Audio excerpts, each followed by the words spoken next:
Hello, नमस्कार, आदाब, सत श्री अकाल, गुड मॉर्निंग दोस्तों। जीएस वाले भैया आपका हार्दिक स्वागत एवं अभिनंदन करते हैं। तो दोस्तों हम लोग यहाँ पर जीएस की फुल प्रिपरेशन कराते हैं जो किसी भी एग्जाम के लिए काफ़ी हेल्पफुल होती है। हेल्पफुल इसलिए होती है क्योंकि हम लोग पढ़ते हैं इसी तरीके से हैं, पहले थ्योरीज पढ़ते हैं, फिर एमसीक्यू सॉल्व करते हैं, फिर वन लाइनर सॉल्व करते हैं। और जब इस तरीके से हॉलिस्टिक वे में पढ़ाई होती है वो तो एग्जाम में एग्जीक्यूट करने के लिए काफ़ी आसान हो जाता है। और अमूमन जो लोग तैयारी करते हैं वो इन सब चीज़ों को फॉलो नहीं करते हैं और इसीलिए ना तो उनको चीज़ें याद होती हैं और 2 3 4 साल लगे रहते हैं फिर भी उनका सिलेक्शन नहीं हो पाता है और ना ही चीज़ें उन्हें याद होती हैं। ठीक है, एक बार पढ़िए, अच्छे से पढ़िए, ढंग से पढ़िए, चीज़ों को आत्मसात करिए। आप लोग किसी भी चीज़ की तैयारी कर रहे होंगे तो आप लोगों को जीएस एक बार अच्छे से पढ़नी होती है। ठीक है, चाहे आप एसएससी की तैयारी कर रहे हो, चाहे आप स्टेट के किसी एग्जाम की तैयारी कर रहे हो, चाहे आप यूपी पीसीएस की या अन्य पीसीएस की तैयारी कर रहे हो, आपको एक बार अच्छे से जीएस पढ़नी होगी। ठीक है, चाहे आप पुलिस की तैयारी कर रहे हो या फिर आप एसआई की तैयारी कर रहे हो तो एसआई में भी क्वेश्चंस काफी अच्छे अच्छे आते हैं। ठीक है, तो इस तरीके से यहाँ पर बहुत अच्छे तरीके से चीजों को एक्सप्लेन किया जाता है, कवर कराया जाता है। ठीक है, आप यहाँ से पढ़ेंगे, आप यहाँ की थ्योरीज पढ़ेंगे, एमसीक्यूज वन लाइनर सॉल्व करेंगे, चीजें आपको एकदम याद हो जाएंगी, भूलेंगे नहीं। और एग्जाम में आपको यहाँ से एग्जाम में 95% से ज्यादा क्वेश्चन मिलेंगे दोस्तों। ठीक है, ये चीज ध्यान दीजिएगा। और अगर आप उस 95% में से 90 85 80 90% क्वेश्चन भी कर लिए तो आपका सिलेक्शन हो जाएगा दोस्तों। ठीक है, तो दोस्तों हमारा एसएससी में सिलेक्शन हुआ है, हमारा रेलवे में सिलेक्शन हुआ है, हमने यूपीपीएससी का इंटरव्यू दिया है, तो हमको पता है चीजें कैसे तैयार की जाती हैं और हमने इसी तरीके से ये सब चीजें फॉलो की थी और इसीलिए आपके साथ ये सब चीजें शेयर करते हैं। तो दोस्तों अब हम लोग अपने सेशंस की ओर आगे बढ़ते हैं। हम लोगों का आज है भाग 9 का। भाग 9 का में नगर पालिकाएं हैं। हम लोग पिछले सेशंस में पढ़ चुके थे भाग 9 में पंचायतें थी। ठीक है, उसमें अनुच्छेद 243 से लेकर के 243 ओ तक था, 16 अनुच्छेद थे। ठीक है, इसमें ओ के बाद क्या आता है?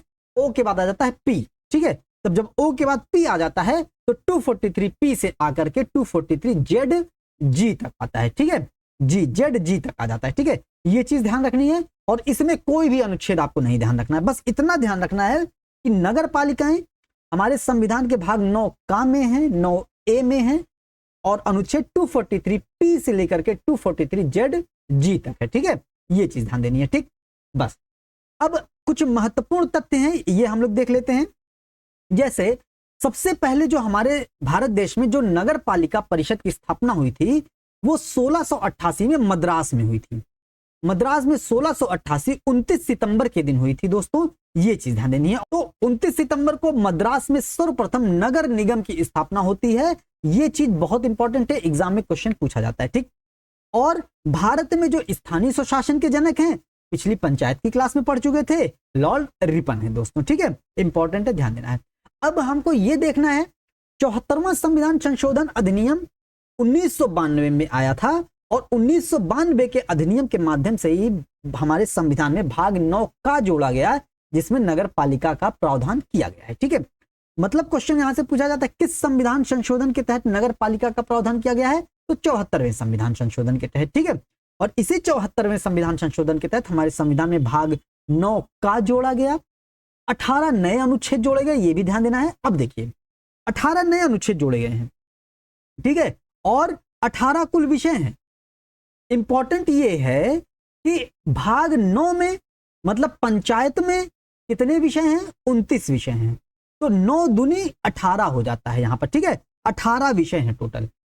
भाग 9 पंचायतों में 29 विषय हैं और नगर पालिका में 18 विषय हैं और पंचायतों में 16 अनुच्छेद हैं और नगर पंचायतों में 18 अनुच्छेद हैं। ठीक है, ये चीज आपको ध्यान में रखनी है, क्वेश्चन यहां से पूछा जाता है। ठीक है, और कौन सी अनुसूची जोड़ी गई थी 74वें संविधान संशोधन के तहत? 12वीं अनुसूची जोड़ी गई थी। ठीक है, ये भी ध्यान देना है। अब इसके तहत नगर पालिकाओं का प्रावधान किया गया। ठीक है, नगर पालिकाओं का प्रावधान जैसे हम देखे थे पंचायत में 3 प्रकार की पंचायतें थी, एक ग्राम स्तर पर ग्राम पंचायत, खंड या प्रखंड या ब्लॉक स्तर पर पंचायत समिति और जिला स्तर पर जिला पंचायत थी। उसी प्रकार से नगर पालिकाओं में भी, शहरों में भी नगर पालिकाओं का प्रावधान किया गया है और उस नगर पालिकाओं में 3 प्रकार की नगर पालिकाएं हैं। ठीक है, नगर पालिकाएं 3 प्रकार की हैं, तो नगर पालिकाएं कौन कौन से प्रकार की हैं? एक तो पंचायत, ग्राम पंचायत थी तो ग्राम पंचायत से नगर पंचायत हो जाती है। ठीक है, ये चीज ध्यान देनी है। और नगर पंचायत कौन सी? क्योंकि प्रारंभिक क्षेत्र है, ये प्रारंभिक शुरुआत हो रही है ये। तो ऐसे क्षेत्र जो ग्रामीण स्तर के थे और ग्रामीण क्षेत्र थे और वो नगर क्षेत्र में परिवर्तित हो रहे हैं, मतलब संक्रमणकालीन समय चल रहा है उनका, ठीक है। तो नगर क्षेत्र में परिवर्तित हो रहे हो उनको नगर पंचायत कहा जाता है, ठीक है। और उनकी जनसंख्या 10,000 से 20,000 के बीच में होती है। इंपॉर्टेंट, ध्यान देना, बहुत इंपॉर्टेंट है। संक्रमणकालीन क्षेत्र होता है ये, ठीक है, ग्रामीण स्तर से शहरी स्तर में परिवर्तित होने का। तो ये नगर पंचायत ग्रामीण स्तर से नगर क्षेत्र में परिवर्तन होने वाले, जो परिवर्तित होने वाले क्षेत्र हैं वो नगर पंचायत कहलाते हैं। अब नगर पंचायत आ गई, उसका नगर पालिका परिषद आएगी, ठीक है। नगर पालिका परिषद, नगर पालिका परिषद क्या होती है? छोटे नगर क्षेत्र होते हैं, ऐसे छोटे नगर क्षेत्र होते हैं, ये नगर पंचायत नहीं, मतलब ग्रामीण क्षेत्र नहीं, ग्रामीण क्षेत्र जो नगर क्षेत्र में परिवर्तित हो रहा हो नहीं, जो परिवर्तित हो चुका और छोटे क्षेत्र हो, ठीक। मतलब नगर पालिका परिषद में छोटे नगर क्षेत्र आते हैं और उनकी जनसंख्या 20,000 से 3 लाख के बीच में होती है, ठीक है।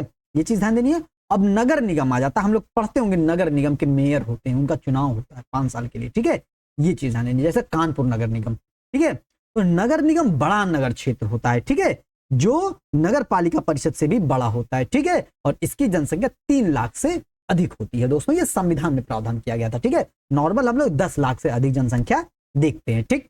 ये चीज हो जाती है। अब यहां से हम लोग पहले ही पढ़ चुके हैं, जितने सदस्य लोग होते हैं सदस्यों का चुनाव, मतलब नगर पालिकाओं के, ये नगर पालिका है ना, ये तीनों नगर पालिका है, 1 2 3, ये नगर पालिकाएं हैं। नगर पालिका के 3 भाग, नगर पंचायत, नगर पालिका परिषद, नगर निगम।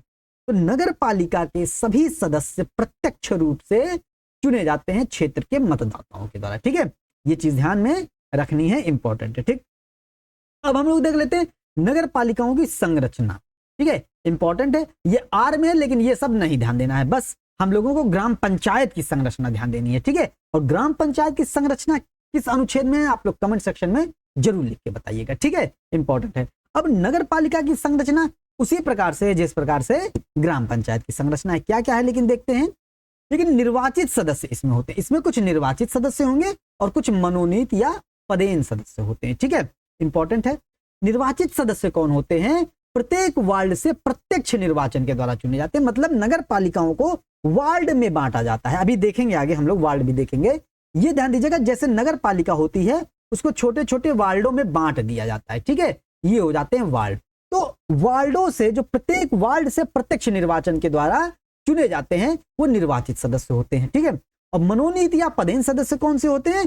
जो नगर पालिका प्रशासन का ज्ञान या अनुभव रखने वाले होते हैं, उनको या तो मनोनीत कर दिया जाता है, ठीक है, ये चीज ध्यान देनी है। और पदेन सदस्य कौन होते हैं? जो किसी पद पर रहने के कारण किसी अन्य पद के सदस्य हो जाते हैं, किसी अन्य जगह पर सदस्य हो जाते हैं, उनको पदेन सदस्य कहा जाता है। अब कौन वो होंगे पदेन सदस्य? अब हम लोग देखते हैं, मान लीजिए कोई नगर निगम है या कोई नगर पालिका है। अब वो नगर पालिका किसी लोकसभा क्षेत्र के अंतर्गत आता होगा, किसी विधानसभा क्षेत्र के अंतर्गत आता होगा, किसी राज्यसभा के क्षेत्र के अंतर्गत आता होगा, किसी विधान परिषद क्षेत्र के अंतर्गत आता होगा। तो वहां से जो ये सदस्य चुने जाएंगे वो उस नगर पालिका के पदेन सदस्य होते हैं, ठीक है, ये चीज ध्यान देनी है। अब इसको अच्छे से समझते हैं। लोकसभा और विधानसभा के ऐसे सदस्य जो उस निर्वाचन क्षेत्र का प्रतिनिधित्व कर रहे होते हैं जिसमें कोई नगर पालिका आती है, मतलब नगर पालिका जिस किसी संसदीय निर्वाचन क्षेत्र में या जिस किसी विधायकी निर्वाचन क्षेत्र में अगर कोई नगर पालिका आती है, आती ही होगी, जाहिर सी बात है, किसी ना किसी क्षेत्र में तो आती होगी। तो उस क्षेत्र से जो लोकसभा या उस क्षेत्र से जो विधानसभा का प्रतिनिधि होगा वो उसका पदेन सदस्य होता है, ठीक है, ये चीज ध्यान देनी है। उसी प्रकार से राज्यसभा और राज्य विधान परिषद के ऐसे सदस्य जो उस नगर पालिका क्षेत्र के भीतर निर्वाचक के रूप में पंजीकृत होते हैं, वो उस नगर पालिका के पदेन सदस्य होते हैं। यहां पर राज्यसभा और विधान परिषद, मतलब ये उच्च सदन में हमको ध्यान देना है, पंजीकृत होने चाहिए उस क्षेत्र के। चुनाव कहीं से भी लड़े लेकिन उस क्षेत्र के पंजीकृत होने चाहिए, ठीक है, ये चीज ध्यान देनी है। निर्वाचक के रूप में पंजीकृत होना चाहिए। और लेकिन लोकसभा और विधानसभा मतलब निम्न सदन में उसका निम्न सदन के संबंध में प्रतिनिधित्व होना चाहिए, ठीक है, ये चीज ध्यान देनी है, ठीक। तो नगर पालिकाओं की संरचना ये हो जाती है, ठीक है। अब हम लोग देखते हैं वार्ड समितियां क्या होती हैं। अभी ऊपर पढ़े थे ना, ये जैसे ये नगर पालिका में जो निर्वाचित सदस्य होते हैं वो प्रत्येक वार्ड से प्रत्यक्ष निर्वाचन के द्वारा चुने जाते हैं, ठीक है, ये चीज हो गई। अब वार्ड समितियां होती क्या है ये देखते हैं। वार्ड समितियां एस में आती हैं, समितियां एस में आती है, ठीक है। ये अगर मन करे तो याद कर लीजिए, नहीं तो कोई जरूरत नहीं है, ठीक है। ये आप याद कर सकते हैं वैसे, ठीक है, क्योंकि खुद कह रहा है हमको याद करो, समितियां एस, ठीक।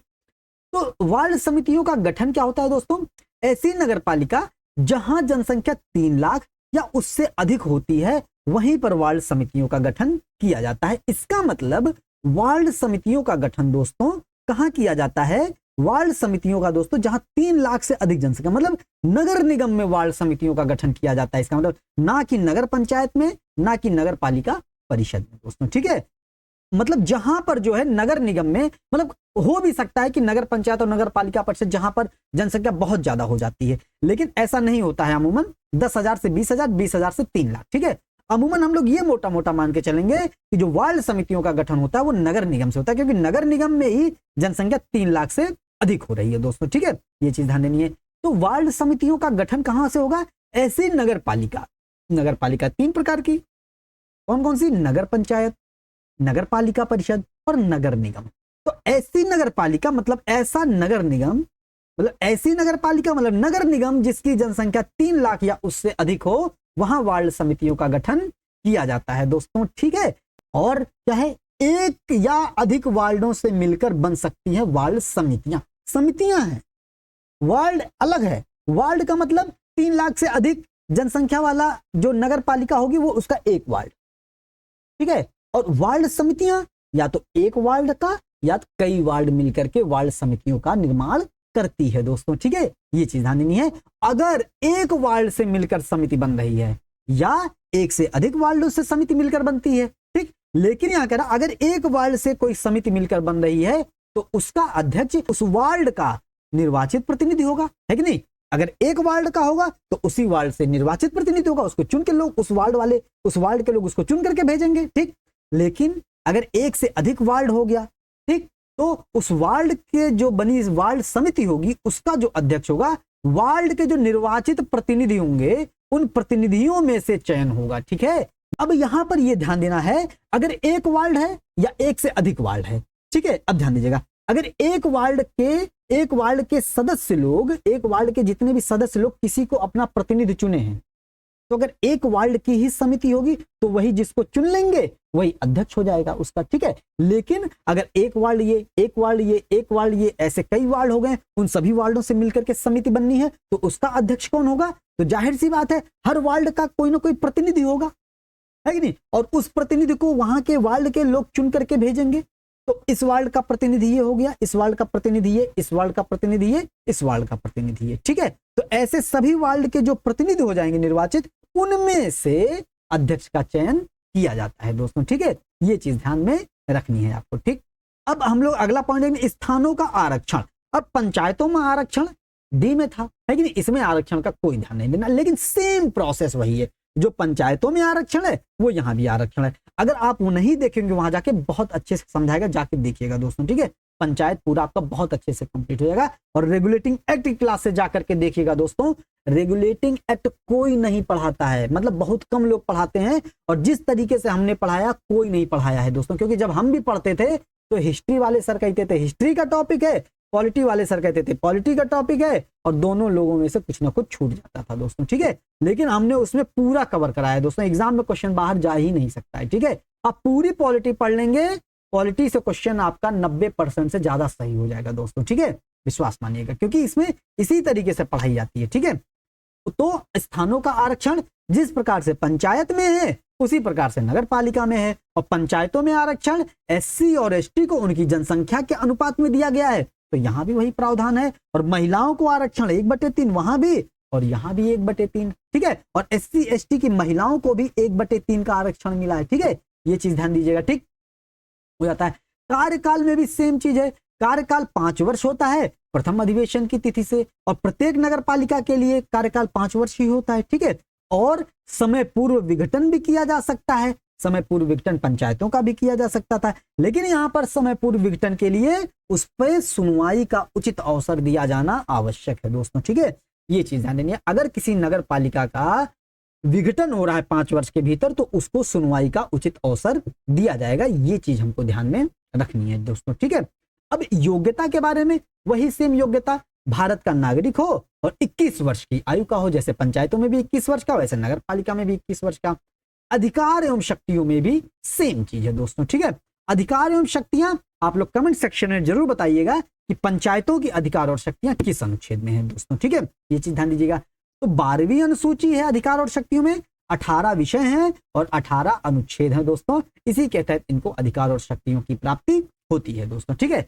और अगला आ जाता है वित्त आयोग, मतलब राज्य वित्त आयोग। नगर पालिकाओं के लिए अनुच्छेद 243 के बारे में प्रावधान है और पंचायतों के लिए 243 के बारे में प्रावधान, मतलब आई हो जाता है वित्त आयोग, ठीक है दोस्तों, ये चीज ध्यान देना। अब वित्त आयोग हम लोग देख लेते हैं। वित्त आयोग यहां भी राज्यपाल को निम्न सिफारिश देता है और वही सेम सिफारिश देगा जो पंचायतों के लिए दे रहा था। पंचायतों के लिए क्या दे रहा था और नगर पालिकाओं के लिए देख लेते हैं। राज्य की आय, राज्य की संचित निधि, दो चीजें देखनी है। राज्य को आय कहां से प्राप्त होती है, एक तो राज्य की आय होती है, दूसरी संचित निधि होती है। तो जो राज्य की आय होगी उसमें से नगर पालिकाओं के मध्य वितरण, ऐसे ही नगर पालिकाओं में, ऐसे ही आय, राज्य की आय से पंचायतों के मध्य वितरण, और यहां पर ऐसे कह सकते हैं राज्य की आय से पंचायतों और नगर पालिकाओं के मध्य वितरण करता है राज्य वित्त आयोग, सिफारिश देता है राज्यपाल को, ठीक है, ये चीज हो गई। अब राज्य की संचित निधि से नगर पालिकाओं को सहायता व अनुदान दिया जाता है, ठीक है, ये चीज ध्यान नहीं है। नगर पालिकाओं को वित्तीय स्थिति सुधारने के लिए उपाय भी सिफारिश कर सकती है राज्यपाल को, ठीक। और राज्यपाल के द्वारा सौंपा गया कोई अन्य विषय अगर दिया जाता है तो वित्त आयोग उस पर कार्य करता है दोस्तों, ठीक है, ये चीज ध्यान देनी है। अब हम लोग देख लेते हैं राज्य निर्वाचन आयोग, बहुत इंपॉर्टेंट है। राज्य निर्वाचन आयोग यहां पर दोस्तों अनुच्छेद ZA में है और वहां पर अनुच्छेद पंचायतों के लिए K में था, ठीक है, 243 में था। तो राज्य निर्वाचन आयोग नगर पालिकाओं के लिए अनुच्छेद 243 ZA में सेम वही प्रावधान है। चुनाव का निर्देशन करना, नियंत्रण करना, प्रबंधन करना राज्य निर्वाचन आयोग का काम है, ठीक है, ये इंपॉर्टेंट है। और राज्य निर्वाचन आयोग को शक्तियां और अधिकार कौन देता है, तो राज्य विधानमंडल विधि बना करके देता है दोस्तों, ठीक है। अब दोस्तों बहुत इंपॉर्टेंट टॉपिक आ रहा है, बहुत इंपॉर्टेंट टॉपिक है, क्वेश्चन पूछा जाता है जिला योजना समिति दोस्तों। जिला योजना समिति, इसका अनुच्छेद भी याद करना है। जिला चूंकि डिस्ट्रिक्ट से शुरू होता है तो ZD आ जाता है, ठीक है, डी आ जाएगा, डी आपको याद में रखना है दोस्तों, ठीक है, क्या याद में रखना है आपको, डी याद में रखना है, ठीक है, ZD, ठीक, डी याद रखना है, जिला योजना समिति। तो अनुच्छेद 243 तो कॉमन है, तो ZD, डी से डिस्ट्रिक्ट, तो डिस्ट्रिक्ट प्लानिंग कमेटी हो गया, जिला योजना समिति हो गया, ठीक है। अब इसका गठन, चूंकि जिला योजना समिति है तो इसका गठन प्रत्येक जिले में होगा और गठन से संबंधित विधि कौन बनाता है, जाहिर सी बात है विधि विधानमंडल बनाएगी, ठीक है। और इसका कार्य क्या है दोस्तों, जिला योजना समिति है योजनाओं का समेकन करने का, योजना का निर्माण नहीं करेगा, योजनाओं को लागू नहीं करवाएगा, ध्यान दीजिएगा, योजनाओं का समेकन करना, इकट्ठा करना योजनाओं को। अब योजना के प्रारूप को इकट्ठा करना, अब योजना के प्रारूप को इकट्ठा करेगा तो किसकी योजना के प्रारूप को इकट्ठा करेगा, तो जो पंचायत योजना का प्रारूप तैयार करेगी या जो नगर पालिका, उस जिले की नगर पालिका जो योजना का प्रारूप तैयार करेगी कि ऐसे विकास काम हो, ऐसे विकास काम हो, एक बना दिया प्रारूप, ठीक है, उसमें बता दिया ऐसे ऐसे काम होगा। तो पंचायतों और नगर पालिकाओं के द्वारा तैयार की गई योजनाओं का समेकन करती है, एकत्रित करती है और संपूर्ण जिले के लिए विकास योजना प्रारूप फिर तैयार करती है, ठीक है, मतलब पंचायतों से ले ली और नगर पालिकाओं से ले ली, फिर समेकित कर दी, फिर संपूर्ण जिले के लिए एक प्रारूप तैयार कर देती है, कौन, जिला योजना समिति जिला के लिए, ठीक है, ये चीज ध्यान देनी है, ठीक है, इंपॉर्टेंट है, क्वेश्चन पूछा जाता है, ठीक है, इंपॉर्टेंट है। अब देखिए ये हो गया जिला योजना समिति, अनुच्छेद 243 बिना देखे, बहुत बढ़िया, ZD डिस्ट्रिक्ट है, ठीक है, और जेड तो हो ही गया, ZA इसमें थे, ZA निर्वाचन आयोग थे, है नहीं, नगर पालिकाओं के लिए, तो ZD हो जाएगा इनका, ठीक है, ये चीज ध्यान देनी है, ठीक, ये हो जाता है। अब जिला योजना समिति है, उस समिति के कुछ सदस्य होंगे, संरचना होगी कुछ, तो अब देख लेते हैं जिला योजना समिति की संरचना, उसका निर्माण कौन करेगा, तो जाहिर सी बात है राज्य विधानमंडल विधि द्वारा तैयार करेगी उसको, ठीक है, तो राज्य विधानमंडल विधि द्वारा तय करती है उसकी संरचना कैसी हो। अब संरचना में सदस्य होते हैं, सदस्य में निर्वाचित और पदेन सदस्य भी होते हैं। तो निर्वाचित सदस्य होते हैं तो सदस्यों की संख्या क्या होती है, तो जाहिर सी बात है उत्तर प्रदेश की जनसंख्या भौगोलिक स्थिति अलग अलग है, मध्य प्रदेश की स्थिति जनसंख्या भौगोलिक स्थिति वहां की नीति निर्माण के सभी विषय अलग अलग हैं, उत्तराखंड का अलग अलग है, गोवा का अलग अलग है, बिहार का अलग अलग है। तो हर राज्य में दोस्तों अलग अलग होती है। लेकिन एक मोटा मोटा ध्यान में रखना है कि जो उत्तर प्रदेश की जिला योजना समिति में 40 सदस्य होते हैं और राजस्थान में 25 सदस्य होते हैं। एक एग्जाम्पल के लिए लिख दिए यहाँ पर, ठीक है, ये चीज ध्यान में रख भी सकते हैं। ठीक, अगर आप लोग अपने स्टेट के हैं तो अपने अपने स्टेट का याद कर लीजिए। ठीक, ये हो गया। अब सदस्य में दोस्तों निर्वाचित सदस्य होते हैं और पदेन सदस्य होते हैं, है कि नहीं। तो निर्वाचित सदस्य में कौन हो जाएगा, हम लोग देखते हैं, निर्वाचित या पदेन सदस्य। अब देखते हैं 4/5 सदस्य का चुनाव होता, मतलब निर्वाचित होते हैं। तो 4/5 सदस्यों का चुनाव होगा।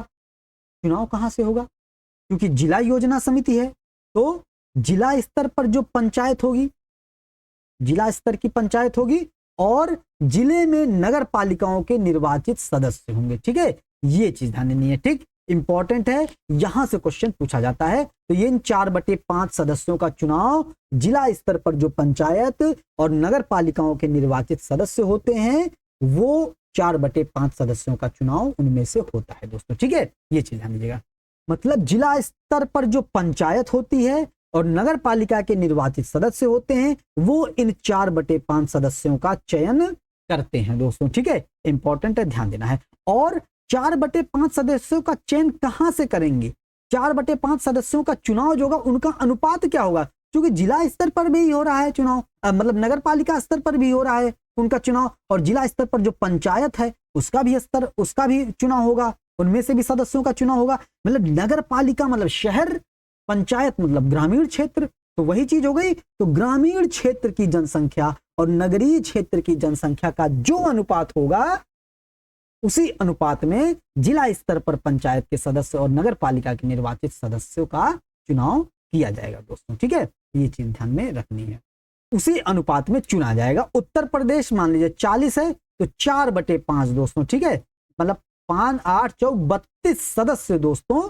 निर्वाचित होते हैं। ठीक है, और इसी 32 सदस्य में अगर मान लेते हैं ग्रामीण क्षेत्र की जनसंख्या ज्यादा है तो ग्रामीण क्षेत्र को मान लेते हैं 20 मिल जाता है और शहर क्षेत्र को 12 मिल जाता है। ऐसे हम लोग ध्यान में रख सकते हैं दोस्तों। ठीक है, मतलब अनुपात जिस जनसंख्या के अनुपात से देखा जाएगा उनका। ठीक है, ये चीज हो गई। ठीक, अब देखिए जिला योजना समिति का जो अध्यक्ष होता है ना, वो समिति के द्वारा जो विकास संबंध में पेश की गई सिफारिश होता है ना उसको राज्य सरकार को भेजेगा। ठीक है, अब अभी हम लोग देखे थे ना ऊपर, तो पंचायत और नगर पालिकाओं के द्वारा जो तैयार की गई योजना थी उसको समेकित करती है और उसका प्रारूप तैयार करती है जिला योजना समिति। अब इस समिति में संरचना होती है, अब यही सब तो उसको तैयार करते हैं, यही सब तो उसका समेकन करेंगे। यही जो सदस्य चुने जाएंगे 40, यही जो 40 सदस्य चुने गए यही उसका समेकन करेंगे, यही उसका जो है विकास योजना का प्रारूप तैयार करेंगे संपूर्ण जिले के लिए। अब संपूर्ण जिले का ये लोग प्रारूप तैयार कर लिए, विकास का प्रारूप। अब जो उसका अध्यक्ष होगा वो उस प्रारूप को किसको भेज देगा, राज्य सरकार को भेज देगा। ठीक है, ये चीज ध्यान देनी है। ठीक, ये हो गया। तो अनुच्छेद 243 ZD बहुत इंपॉर्टेंट है, जिला योजना समिति, क्वेश्चन डायरेक्ट पूछा जा सकता है। अब अनुच्छेद 243 ZE ABCDE, ई के बाद डी के बाद ई, डी मतलब जिला, ई मतलब महानगर आ जाता है। ठीक है, तो महानगर योजना समिति आ जाती है ZE में दोस्तों। ठीक है, ये चीज ध्यान देनी है। ठीक, अब ZE में क्या है, ZE का गठन होता है, तो गठन जैसे ZD का गठन प्रत्येक जिले में होगा वैसे इसका प्रत्येक महानगर में होगा। उसके भी संबंध में विधि राज्य विधानमंडल बनाती थी, इसके भी संबंध में विधि राज्य विधानमंडल बनाएगी। उसका भी कार्य जिला में विकास योजना प्रारूप तैयार करना था और इनका भी कार्य महानगर में विकास योजना प्रारूप तैयार करना था। ऐसे लिंक करके पढ़ा जाता है दोस्तों। ठीक है, ऐसे लिंक करके पढ़ेंगे तो चीजें याद हो जाएंगी और शुरू से हम ऐसे ही पढ़ रहे हैं दोस्तों। ठीक है, लिंक करके ही। ठीक, अब देखिए इसका क्या काम है, विकास योजना प्रारूप तैयार करना, लेकिन वही चीज है, परंतु इसका कार्य केवल विकास योजनाओं का राज्य सरकार तक भेजना ही है। मतलब इनका जो अध्यक्ष होगा महानगर नियोजन समिति का, उसके जो सदस्य लोग जो उसको संरचना जो विकास प्रारूप महानगर का तैयार करेंगे, फिर उसका जो महानगर नियोजन समिति का जो अध्यक्ष होगा वो उस विकास योजना को राज्य सरकार को भेजेगा, ना कि सरकार को प्रायोजित योजनाओं को लागू करना। लागू नहीं करेगा इसको, ठीक है। सरकार की प्रायोजित योजनाओं को लागू करने का काम नहीं करता है ये, ठीक। केवल जो विकास योजना का प्रारूप समिति तैयार करती है, उस समिति को राज्य सरकार को भेजती है। महानगर योजना समिति और जिला योजना समिति दोनों अपने अपने क्षेत्र में, ठीक। ये चीज ध्यान नहीं है। अब महानगर योजना समिति की संरचना देख लेते हैं, वहां भी संरचना देख लेते हैं। उत्तर प्रदेश में 40 थी, ठीक है, ये चीज ध्यान नहीं है। अब संरचना वहां भी राज्य विधानमंडल तय करता था, यहाँ भी राज्य विधानमंडल तय करेगा, ठीक। ये देखिए, अब यहाँ पर वहां पर 4/5 सदस्यों का चुनाव होता था, यहाँ पर 2/3 सदस्यों का चुनाव होगा। अब चुनाव कहां से होगा? पंचायतों के अध्यक्ष, ठीक, और नगर पालिका के निर्वाचित सदस्यों के द्वारा। बहुत इंपॉर्टेंट है, जितने भी पंचायत हैं, ग्राम पंचायत, नगर पंचायत, जिला पंचायत, उन सब के जो अध्यक्ष हैं उनके द्वारा, और नगर पालिकाओं के, जो नगर पालिका है, नगर पालिका मतलब नगर पंचायत और नगर पालिका परिषद और नगर निगम के जो निर्वाचित सदस्य हैं, उनके द्वारा इन 2/3 सदस्यों का चुनाव किया जाता है। और 2/3 सदस्यों का अनुपात क्या होगा? वही अनुपात होगा, क्योंकि पंचायतों के अध्यक्ष और नगर पालिका के निर्वाचित सदस्य चुन रहे हैं, तो पंचायतों की जनसंख्या और नगर पालिका की जनसंख्या का जो अनुपात होगा, उसी अनुपात में ये 2/3 सदस्य चुने जाएंगे दोस्तों, ठीक है। इंपॉर्टेंट है, ध्यान देना है, ठीक है। तो ये हो गया हम लोगों का महानगर नियोजन समिति और जिला नियोजन समिति, और इसमें से क्वेश्चन दोस्तों पूछा जाता है, ठीक है। अब हम लोग पढ़ लेते हैं सहकारी समितियां। छोटा सा है, बस इतना सा है, बस इतू सा है, इतना सा पढ़ लेंगे, हम लोगों का भाग 9 का कंप्लीट हो जाएगा, ठीक है। तो भाग 9 खा में सहकारी समितियां हैं। इसको 97वें संविधान संशोधन अधिनियम 2011 के द्वारा जोड़ा गया था। बहुत इंपॉर्टेंट है, एग्जाम में क्वेश्चन पूछा जाता है। और इसके तहत मौलिक अधिकार भी दिया गया है और राज्य को निर्देश भी दिए गए हैं। मौलिक अधिकार के तहत अनुच्छेद 19(1)(c) के तहत सी हिसिंग साउंड सहकारी समितियों को बनाने का अधिकार नागरिकों को दिया गया है। और अनुच्छेद 43(b) या अनुच्छेद 43 खा राज्य सहकारी समितियों के निर्माण का प्रयास करेगा दोस्तों, ठीक है। मतलब बी मतलब नीति निदेशक तत्व तो क्या होते हैं? राज्य को निर्देश होते हैं, मतलब राज्य सहकारी समितियों के निर्माण का प्रयास करेगा, मतलब कोई बाध्यता नहीं है, ठीक है। ये चीज है यहाँ पर। लेकिन अनुच्छेद 19(1) के सी में है सहकारी समिति बनाने का अधिकार नागरिकों को दिया गया है, ठीक है। इंपॉर्टेंट है, ध्यान देना है। तो दोस्तों आज की क्लास में हम लोग भाग 9 का बहुत अच्छे से कंप्लीट कर चुके हैं। अगर एग्जाम में क्वेश्चन आता है तो इससे बाहर नहीं जाएगा दोस्तों, ठीक है। और इसका पीडीएफ हम अपने टेलीग्राम ग्रुप जीएस वाले भैया के टेलीग्राम ग्रुप पर भेज देते हैं। लिंक डिस्क्रिप्शन बॉक्स में दे दिया जाता है, आप लोग ज्वाइन हो जाइएगा दोस्तों, ठीक है। और अगली क्लास में हम लोग फुल एमसीक्यू सॉल्व करेंगे और वन लाइनर सॉल्व करेंगे, ठीक है। तो इस तरीके से हम लोग रेगुलेटिंग एक्ट की क्लास से लेकर के अभी तक पूरा पढ़ते आए हैं दोस्तों, ठीक है। तो दोस्तों आप लोग सेशन को लाइक किया कीजिए, कमेंट किया कीजिए, शेयर भी किया कीजिए दोस्तों को, ठीक है। तो क्योंकि इसमें सब में मेहनत बहुत ज्यादा लगती है, ठीक है। और नोट्स इसका दोस्तों 1 नंबर का नोट्स है। आप इससे अच्छा नोट्स अच्छी कोचिंगों में ढूंढ डालेंगे, नहीं मिलेगा दोस्तों, ठीक है। दोस्तों ये जो नोट्स बनाया गया बहुत अच्छी किताबों से कंपाइल करके बनाया गया है, और जो मार्केट में बुक्स हैं उनसे भी कंपाइल करके बनाया गया है। तो इससे बाहर आपको कहीं नहीं भटकना पड़ेगा, ठीक। आप कोई भी एग्जाम दें, पीसीएस का प्री तक का एग्जाम आपका निकल जाएगा यहाँ से दोस्तों, ठीक है। तो दोस्तों उम्मीद करते हैं सेशन आपको पसंद आया होगा। सेशन को लाइक कीजिएगा, शेयर कीजिएगा, सब्सक्राइब कीजिएगा। मिलते हैं अगले सेशन में एमसीक्यूज के साथ। जय हिंद, जय भारत।